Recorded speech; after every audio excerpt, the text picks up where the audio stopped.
حي على الفلاح.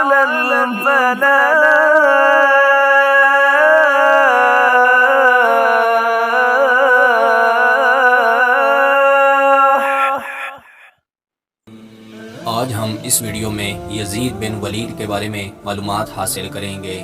یہ بنو امیہ کا 12واں حکمران تھا۔ اس کو یزید ثالث بھی کہا جاتا ہے۔ اس سے پہلے ہم بنو امیہ کے 11 حکمرانوں کو ڈسکس کر چکے ہیں۔ وہ ویڈیوز آپ ہمارے یوٹیوب چینل کی پلے لسٹ بنو امیہ سیریز سے دیکھ سکتے ہیں۔ ولید ثانی کے قتل ہونے کے بعد یزید بن ولید تخت نشین ہوا۔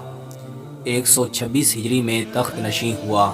اگرچہ وہ نیک حکمران تھا، تاہم آتے ہی اس نے ناقص اقدامات اٹھائے جس سے اس کی نااہلی واضح ہو گئی۔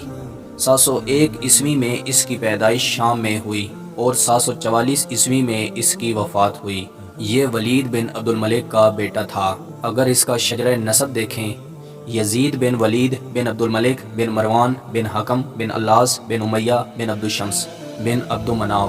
اس نے اپنے پہلے خطبے میں اللہ تعالیٰ کے قائم کردہ عدل و انصاف سے حکومت کرنے کا وعدہ کیا، مگر مختصر عہد میں صرف بغاوتیں ختم کرتا رہا۔